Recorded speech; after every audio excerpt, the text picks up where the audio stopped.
CAA का कानून वापस लेना चाहिए।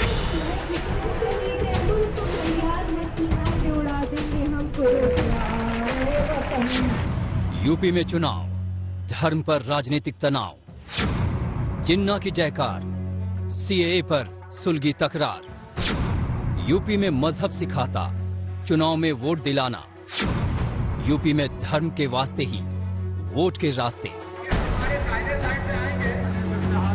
यूपी के चुनाव में शाहीन बाग वाला अध्याय तेजी से खुल रहा है। जिन्ना के जिन पर जंग की एक पारी खत्म होते ही शाहीन बाग के पिच पर खेला शुरू हो गया है। आज आप देखते हैं कि उत्तर प्रदेश में, बिहार बंगाल के बाद यूपी में भी मुस्लिम परस्ती के चैंपियन में लगे ओवैसी ने शाहीन बाग की आत्मा में जान फूंकने का प्रयास किया है।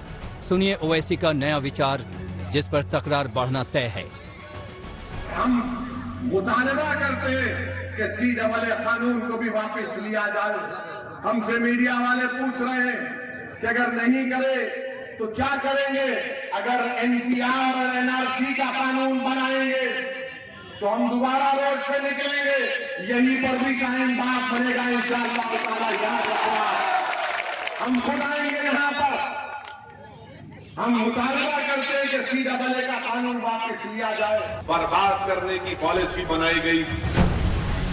एक ये हैं असदुद्दीन ओवैसी और दूसरे हैं all India Muslim personal law board के नेताओं की ये जमात, जो यूपी के इस चुनावी मौसम में CAA NRC का बीज यहाँ की मिट्टी में बोने का प्रयास कर रहे हैं।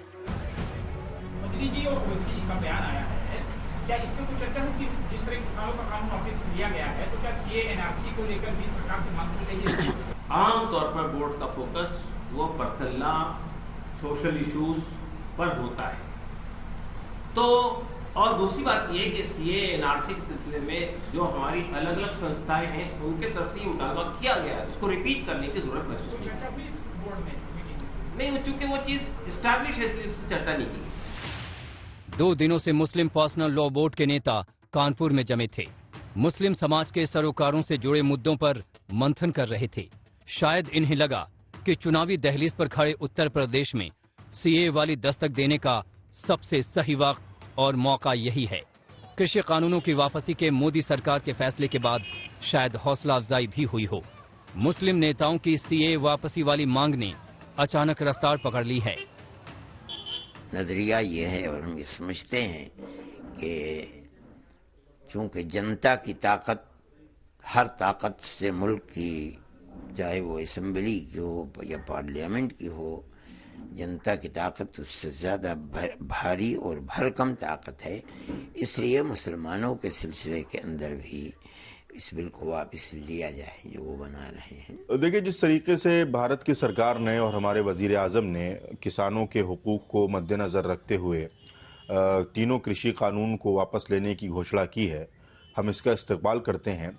और हम वजीर आज़म से ये गुजारिश करते हैं कि CAA और NRC के नाम पर जो काला कानून पास किया गया है, उसको भी कहीं ना कहीं वापस लेने की ज़रूरत है। इसलिए कि ये कानून हमारे मुल्क के संविधान के ख़िलाफ़ है, दस्तूर के ख़िलाफ़ है और बड़े पैमाने पर मजहब की बुनियाद पर तफरीक करने वाला कानून है। लेकिन मोदी के मंत्री कहते हैं कि कोई किसी किस्म की गफलत में न रहे, कृषि कानूनों पर कदम वापसी को सरकार की कमजोरी न समझी जाए। एक सियासत की शोशेबाजी शुरू हुई है।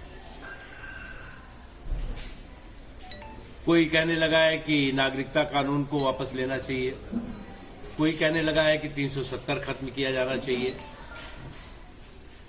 ये वो लोग हैं जो लोग की इस बात को अच्छी तरह जानते हैं कि नागरिकता कानून किसी की नागरिकता लेने के लिए नहीं, बल्कि बांग्लादेश, पाकिस्तान, अफगानिस्तान में जो अल्पसंख्यक हैं, पीड़ित हैं, प्रताड़ित हैं, जिनके साथ जुल्म हो रहा है, उनको नागरिकता देने के लिए। यानी कि एहसास सरकार को भी है कि CAA NRC और अनुच्छेद 370 जैसे मुद्दों पर विचारों की घर वापसी जरूर होगी। और फिर संसद का शीतकालीन सत्र भी तो सामने है। यानी एक नई लड़ाई की भरी पूरी गुंजाइश बनती दिख रही है। बाराबंकी से रेहान मुस्तफा, कानपुर से रंजय सिंह के साथ आज तक ब्यूरो।